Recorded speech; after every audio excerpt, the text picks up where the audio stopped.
ಈ ಜಗತ್ತು ಎಷ್ಟೊಂದು ಕ್ಯೂಟಾದ ನಾಯಿಗಳಿಂದ ತುಂಬಿದೆ ಅಲ್ವಾ. ಆದರೆ ಯಾವ ನಾಯಿ ಯಾವಾಗ rabies ಹರಡುತ್ತೋ ಕಂಡವ್ರ್ಯಾರು. And eventually die. Most pathetically, they know that the disease has no cure and they will die soon. The rabies victim dies a solitary death in isolation hospital ward, away from relatives, dear and near ones. The victim's hands are invariably tied to the cot by bandage or ropes, resulting in drooling of saliva, and person cannot swallow and voice. ಅದಕ್ಕೆ ನಾಯಿಗಳಿಂದಲೇ ದೂರ ಇದ್ದು ಬಿಟ್ಟರೆ ಆಯ್ತಲ್ಲ. ಆದರೆ ಬರೀ ನಾಯಿ ಒಂದೇ ಅಲ್ವಲ್ಲ, ಇಲಿಯಿಂದ ಹಿಡಿದು ಆನೆವರೆಗಿನ ಎಲ್ಲ ಬಿಸಿ ರಕ್ತ ಪ್ರಾಣಿಗಳು ಈ ರೋಗವನ್ನು ಹರಡ್ತವೆ. ರೇಬೀಸ್ ಇದೊಂದು ಭಯಾನಕ ಸಾಂಕ್ರಾಮಿಕ ಕಾಯಿಲೆಯಾಗಿದ್ದು ಅಧಿಕವಾಗಿ ಏಷ್ಯಾ ಮತ್ತು ಆಫ್ರಿಕಾ ಖಂಡಗಳಲ್ಲಿ ಕಂಡುಬರುತ್ತದೆ. ಪ್ರತಿ ವರ್ಷ 55,000 ಜನರು ರೇಬಿಸ್ನಿಂದಾಗಿ ಮರಣಿಸುತ್ತಿದ್ದಾರೆ. ಲ್ಯಾಟಿನ್ನಲ್ಲಿ ರೇಪಿಡ್ ಎಂದರೆ ಹುಚ್ಚು ಎಂದರ್ಥ. ಇದು ರ್ಯಾಬ್ಡೋವಿರಿಡೆ ಎಂಬ ವೈರಸ್ನಿಂದ ಹರಡುವ ಕಾಯಿಲೆಯಾಗಿದೆ. ಸಾಮಾನ್ಯವಾಗಿ ಈ ವೈರಸ್ ಬಾವಲಿಗಳು, ನರಿ, ತೋಳಗಳು, ಹೆಗ್ಗಣಗಳಲ್ಲಿ ಜನ್ಮಜಾತವಾಗಿ ಇರುತ್ತದೆ. ಈ ಪ್ರಾಣಿಗಳು ಇತರೆ ಪ್ರಾಣಿಗಳಿಗೆ ಕಚ್ಚಿದಾಗ ಆ ಮೂಲಕ ವೈರಸ್ನ ಪ್ರಸರಣೆಯಾಗುತ್ತದೆ.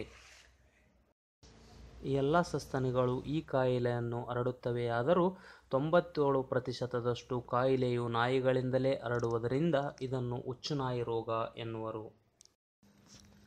ರೇಬಿಸ್ ರೋಗ ಹರಡುವ ವಿಧಾನ: ಸೋಂಕಿತ ಪ್ರಾಣಿಯು ಆರೋಗ್ಯವಂತ ಪ್ರಾಣಿಯನ್ನು ಕಚ್ಚುವುದರಿಂದ ಅಥವಾ ಗಾಯವನ್ನು ನೆಕ್ಕುವುದರಿಂದ. ಸೋಂಕಿತ ಪ್ರಾಣಿಯ ಜೊಲ್ಲು ಉಗುರಿನ ಮೇಲೆ ಬಿದ್ದಿದ್ದು ಆ ಪ್ರಾಣಿಯು ತನ್ನ ಕಾಲಿನಿಂದ ಆರೋಗ್ಯವಂತ ಪ್ರಾಣಿಯನ್ನು ಪರಚುವುದರಿಂದ ಈ ಕಾಯಿಲೆ ಹರಡುತ್ತದೆ. ಸೋಂಕಿತ ಶ್ವಾನ ಅಥವಾ ಪ್ರಾಣಿ ಕಚ್ಚಿದ ಭಾಗದಿಂದ ಮೆದುಳು ಎಷ್ಟು ದೂರದಲ್ಲಿದೆ, ವೈರಸ್ ಮೆದುಳನ್ನು ತಲುಪಲು ಎಷ್ಟು ಸಮಯ ತೆಗೆದುಕೊಳ್ಳುತ್ತದೆ ಎಂಬುದರ ಆಧಾರದ ಮೇಲೆ ರೋಗ ಲಕ್ಷಣಗಳು ಗೋಚರಿಸಲು ಆರಂಭವಾಗುತ್ತದೆ. ಸಾಮಾನ್ಯವಾಗಿ ಸೋಂಕಿತ ಶ್ವಾನ ಕಡಿದ ವಾರದಿಂದ ತಿಂಗಳುಗಳ ಒಳಗೆ ರೋಗ ಲಕ್ಷಣಗಳು ಕಾಣಿಸಿಕೊಳ್ಳುತ್ತವೆ.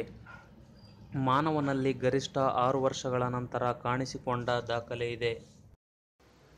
ರೋಗ ಲಕ್ಷಣಗಳು ಗೋಚರಿಸಲು ತಗುಲುವ ಸಮಯಕ್ಕೆ ಅವಲಂಬಿತವಾಗಿರುವ ಅಂಶಗಳು: ನಾಯಿ ಕಡಿದಾಗ ಶರೀರದೊಳಗೆ ಸೇರಿದ ಜೊಲ್ಲಿನ ಪ್ರಮಾಣ, ಗಾಯಕ್ಕೂ ಮತ್ತು ಮೆದುಳಿಗೂ ಇರುವ ಅಂತರ, ಗಾಯದ ಆಳ ಮತ್ತು ಗಂಭೀರತೆ, ಗಾಯಗಳ ಸಂಖ್ಯೆ, ವೈಯಕ್ತಿಕ ರೋಗ ನಿರೋಧಕ ಶಕ್ತಿ ಮತ್ತು ವಾತಾವರಣ.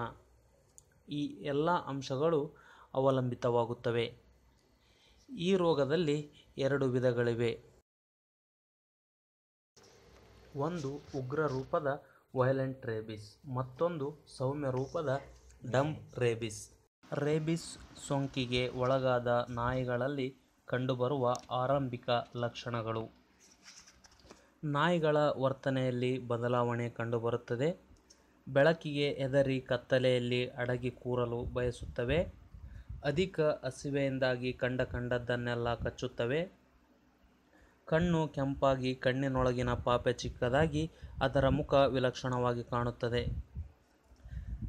ನಂತರದ ಲಕ್ಷಣಗಳಲ್ಲಿ ಅದು ಉಗ್ರ ರೂಪದ ರೇಬಿಸ್ ಆಗಿದ್ದಲ್ಲಿ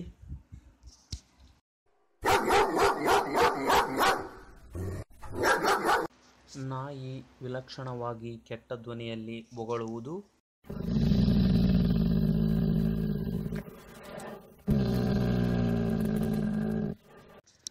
ಕರ್ಕಶವಾಗಿ ಗುರುಗುಟ್ಟುವುದು ಮಾಡುತ್ತದೆ.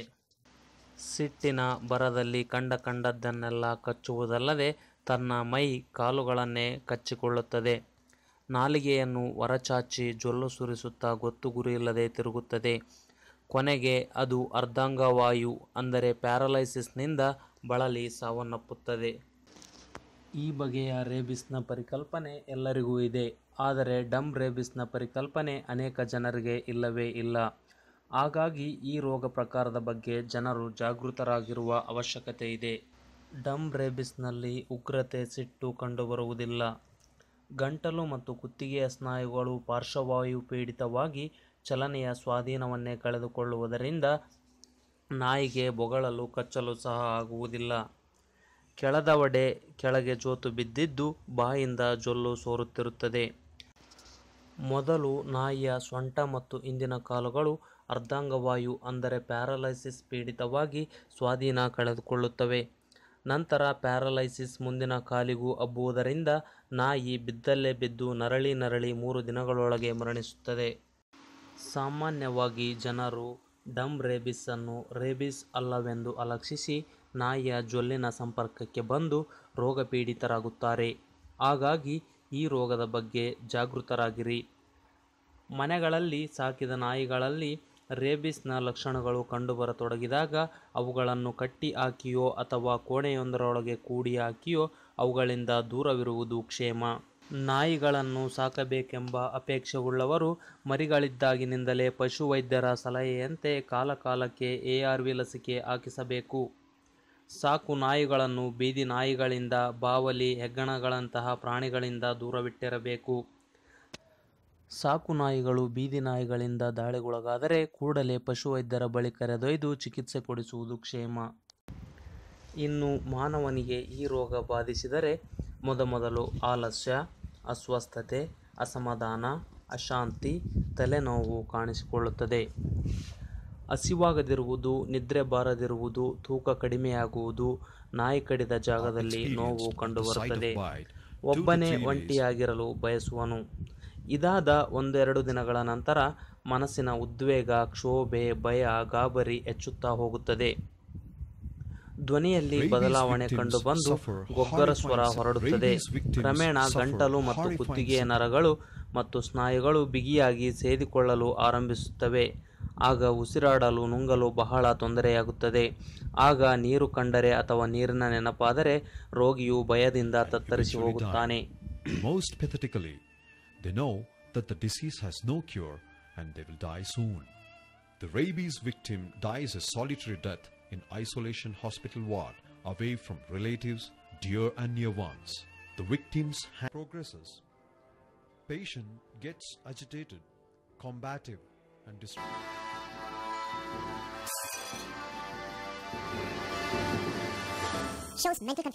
ಕೊನೆಗೆ ರೋಗಿಯು ಪ್ಯಾರಲೈಸಿಸ್ನಿಂದ ಬಳಲಿ ದಾರುಣವಾಗಿ ಸಾವನ್ನಪ್ಪುತ್ತಾನೆ. ಪ್ರಾಣಿಯೇ ಆಗಲಿ ಮಾನವನೇ ಆಗಲಿ ಒಂದು ಸಾರಿ ರೋಗ ಲಕ್ಷಣಗಳು ಕಂಡುಬಂದರೆ ಸಾವು ನಿಶ್ಚಿತ. ರೇಬಿಸ್ಗೆ ಆರಂಭದಲ್ಲಿ ಚಿಕಿತ್ಸೆ ಇದೆಯೇ ಹೊರತು ರೋಗ ಲಕ್ಷಣಗಳು ಗೋಚರಿಸಿದಾಗ ಅದನ್ನು ಗುಣಪಡಿಸಲು ಸಾಧ್ಯವಿಲ್ಲ.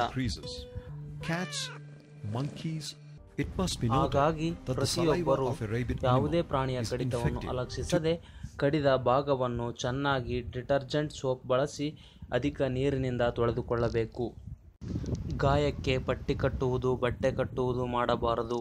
ಕೂಡಲೇ ವೈದ್ಯರ ಬಳಿ ಸಾಗಿ ವೈದ್ಯರ ಸಲಹೆಯಂತೆ ARV ಲಸಿಕೆ ಹಾಕಿಸಿಕೊಳ್ಳಬೇಕು. ಶ್ವಾನ ಸಂಬಂಧಿ ವೃತ್ತಿಯಲ್ಲಿರುವವರು, ಮನೆಯಲ್ಲಿ ಸಾಕಿದವರು ಮುಂಚಿತವಾಗಿಯೂ ಲಸಿಕೆ ಹಾಕಿಸಬಹುದು. ಈ ವಿಷಯವಾಗಿ ನಾವು ಲೂಯಿ ಪಾಶ್ಚರ್ ರವರಿಗೆ ಕೃತಜ್ಞತೆಗಳನ್ನು ಅರ್ಪಿಸಬೇಕು. ರೇಬಿಸ್ಗೆ ಲಸಿಕೆ ಕಂಡುಹಿಡಿದ ಈ ಮಹಾನುಭಾವ ಇಂದು ಅನೇಕ ಜನರಿಗೆ, ಪಶುಗಳಿಗೆ ಮರುಹುಟ್ಟು ನೀಡಿದ ಮಹನೀಯನಾಗಿದ್ದಾನೆ.